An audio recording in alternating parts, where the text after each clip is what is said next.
Unlocking potential, यह book हमें किसी भी ऑर्गेनाइजेशन के सबसे इंपॉर्टेंट एसेट्स, उसके लोगों को इनकरेज और डेवलप करना सिखाती है। इस गाइड में आप अपने एम्प्लॉयज को पर्सनल, टीम और ऑर्गेनाइजेशन के लेवल पर उनके पोटेंशियल को मैक्सिमाइज करना सीख सकते हैं। अनलॉकिंग पोटेंशियल के author Michael K Simpson, global director of Franklin Covey Columbia universities executive coaching certification programme के ग्लोबल डायरेक्टर हैं। वे 25 से अधिक वर्षों से एक एग्जीक्यूटिव कोच हैं, जिन्होंने दुनिया के कई टॉप सीईओज, प्रेसिडेंट्स के अलावा मैरियट, कोका कोला, एलेनको, फ्रीटोले जैसी कंपनियों के जनरल मैनेजर्स और एग्जीक्यूटिव्स को ट्रेन किया है। आइए अनलॉकिंग पोटेंशियल की समरी को सुनते हैं दोस्तों। आज और हर दिन अपनी टीम को सफलता की ओर कोच करने का तरीका जानें। आज के लगातार बदलते बिजनेस एनवायरनमेंट में यह इंपॉर्टेंट है कि एम्प्लॉयज विभिन्न प्रकार की स्किल्स को सीखना और डेवलप करना जारी रखें, और फिर भी यह करने से कहना आसान होता है दोस्तों। एक बिजनेस लीडर के रूप में आप में अपनी टीम को सिखाने और प्रेरित करने की इच्छा हो सकती है, लेकिन वास्तव में ऐसा करना सरल नहीं होता है। इस समरी से आपको मदद मिलेगी। एक महान कोच आपके और आपकी टीम के लिए आश्चर्यजनक रूप से कम समय में एक ट्रांसफॉर्मेटिव एक्सपीरियंस क्रिएट कर सकता है। दूसरे शब्दों में, एक कोच एक एवरेज पर्सन को एक्सेप्शनल में बदल सकता है। आप अपनी टीम को अगले लेवल पर ले जाने के लिए एक महान कोच की पावर का उपयोग कैसे करते हैं, यह समरी आपको टॉप कोचेस के टिप्स एंड ट्रिक्स सिखाएगी, ताकि आप आज अपने बिजनेस गोल्स को महसूस कर सकें। कोचिंग के पहले 2 प्रिंसिपल्स, विश्वास और पोटेंशियल को अनलॉक करना है। आपको सफल होने के लिए दोनों की जरूरत है। आइए इसको डिटेल में समझते हैं। यदि आप एक बिजनेस लीडर हैं, तो यह आपकी टीम के पोटेंशियल को मैक्सिमाइज करने का काम है। लेकिन दोस्तों, आप इसे कैसे करेंगे? इसका जवाब है कोचिंग। कोचिंग लीडरशिप की एक अनूठी स्टाइल है। यह सिर्फ कंसल्टिंग और एडवाइजिंग से लिंक्ड नहीं है, इसके बजाय यह किसी अन्य इंसान की पोटेंशियल को अनलॉक करने के बारे में है। हां, यह काफी भारी काम लग सकता है दोस्तों। अपनी टीम के लिए कोचिंग पर विचार करने से पहले यह इंपॉर्टेंट है कि आप कोचिंग के 4 फाउंडेशनल प्रिंसिपल्स को ध्यान से समझें। आइए इसके पहले 2 प्रिंसिपल के साथ काम शुरू करते हैं। एक कोच तब तक सफल नहीं हो सकता है जब तक कि उसकी टीम उस पर भरोसा ना करे। कोचिंग के पहले प्रिंसिपल के रूप में विश्वास इंपॉर्टेंट है, क्योंकि यह अच्छी कम्युनिकेशन को बढ़ावा देता है। एक दूसरे पर भरोसा करने वाले 2 लोग आपस में ओपननेस और ईमानदारी की आशा करते हैं। सीक्रेट्स या झूठ उनकी समझ के लिए खतरा पैदा नहीं कर सकते हैं। कोचेस के लिए इंपॉर्टेंट है, क्योंकि एक कोच को यह जानने की जरूरत है कि उसकी टीम किस चीज को पसंद करती है। एक कोच को अपने ट्रेनीज से पूरी ईमानदारी की जरूरत होती है, लेकिन यह तब तक नहीं मिल सकती जब तक कि वह खुद को ईमानदारी से प्रेजेंट ना करे। विश्वास निश्चित रूप से 2 तरफा होता है दोस्तों। कोचिंग का दूसरा इंपॉर्टेंट प्रिंसिपल पोटेंशियल है। इसका क्या मतलब है दोस्तों? कोचिंग इस कॉन्सेप्ट पर बेस्ड है कि प्रत्येक व्यक्ति के पास बढ़ने और कुछ बेहतर बनने का पोटेंशियल होता है। किसी के पोटेंशियल को अनलॉक करना क्लोज ऑब्जर्वेशन के साथ शुरू होता है। ध्यान से सुने कि व्यक्ति क्या कर रहा है और किस तरीके से कर रहा है, कि व्यक्ति क्या कह रहा है और किस तरीके से कह रहा है। क्या वह बहुत धीरे से बोल रहा है या आई कांटेक्ट करने से बच रहा है। हो सकता है कि वह अपना सिर नीचे झुकाए रखना चाहता हो, या फिर शायद बहुत गुस्सा होने वाला हो। इन डिटेल्स में से प्रत्येक एक कोच को पैराडाइम्स या ट्रेनी के विचारों को समझने में मदद दिलाता है। इनसे ट्रेनर समझता है कि ट्रेनी दुनिया और खुद के बारे में क्या सोचते हैं, वह कैसे काम करते हैं और कैसे बिहेव करते हैं। उदाहरण के लिए, लो सेल्फ एस्टीम वाले व्यक्ति में शायद इंपॉर्टेंट लाइफ स्किल्स की कमी हो और इसलिए कभी भी कोई मीनिंगफुल रिजल्ट हासिल नहीं कर सके। कोच का काम इस इंफॉर्मेशन की डिटेल को समझना है, जिससे ट्रेनी को अपने असली पोटेंशियल दिखाने के लिए चुनौती दी जा सके। कमिटमेंट बनाने के लिए पावरफुल क्वेश्चंस पूछें। इफेक्टिवली एग्जीक्यूट करने के लिए फ्लो स्टेट को इंकरेज करें। आइए इसको डिटेल में समझते हैं दोस्तों। ट्रस्ट और पोटेंशियल की अच्छी समझ के साथ हम कोचिंग के अगले 2 प्रिंसिपल को समझ सकते हैं। ये कमिटमेंट और एग्जीक्यूशन होते हैं। आइए कमिटमेंट को समझकर शुरू करें। यह इंपॉर्टेंट क्यों है? लॉन्ग टर्म गोल्स को अचीव करने के लिए एक व्यक्ति को मोटिवेशन केवल तभी मजबूत बना सकता है जब उसके पास उन गोल्स के लिए फर्म इंटरनल कमिटमेंट होते हैं। लास्टिंग इंटरनल कमिटमेंट बनाने का एक तरीका पावरफुल कोचिंग क्वेश्चन पूछना होता है और उन्हें एक्टिवली सुनना होता है। अपने एम्प्लॉयज के लिए इन सवालों पर विचार करें। पर्सनली और प्रोफेशनली पूरा होने के लिए आपके सबसे आवश्यक और इंपॉर्टेंट स्ट्रैटेजीज और गोल्स क्या हैं? क्या आप दुनिया में एक डिफरेंस क्रिएट करना चाहते हैं? क्या आप हर दिन अपने प्रोफेशनल स्किल्स में सुधार करना चाहते हैं? जब लोग अपने गोल्स के बारे में अवेयर हो जाते हैं और वो समझ जाते हैं कि इन गोल्स को वो क्यों प्राप्त करना चाहते हैं, तब उनका पर्पस टैंजिबल हो जाता है और उनका कमिटमेंट मजबूत हो जाता है। एक बार कमिटमेंट को एस्टैब्लिश करने के बाद चौथा और अंतिम प्रिंसिपल है एग्जीक्यूशन। कोच इस इंपॉर्टेंट स्टेप को कैसे अप्रोच करते हैं, आइए समझते हैं।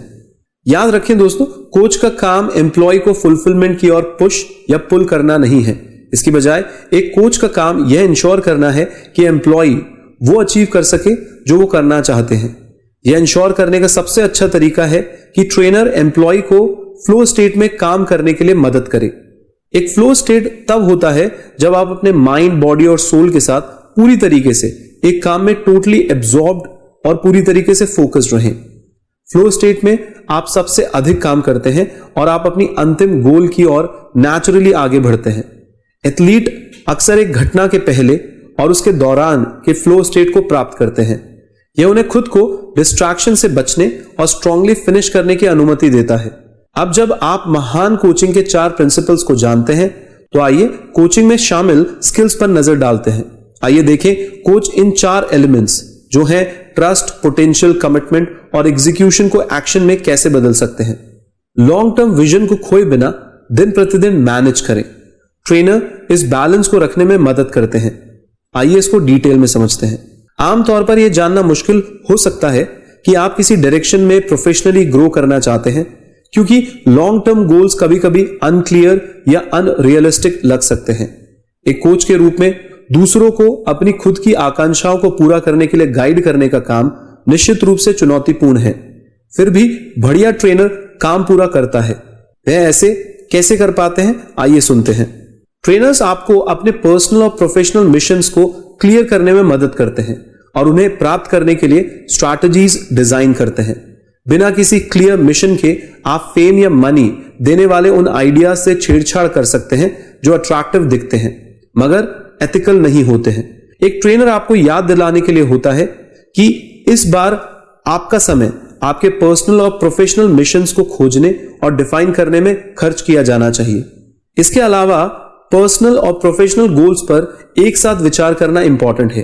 केवल एक पर फोकस करना बाद में इशू क्रिएट कर सकता है।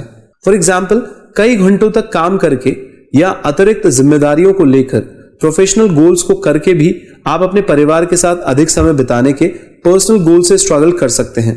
कंसल्टेंट मिशेल मैनकिंस और रिचर्ड स्टील्स के द्वारा की गई रिसर्च से पता चला है कि on an average company strategies financial performance का केवल 63% ही प्रोवाइड कर सकती है।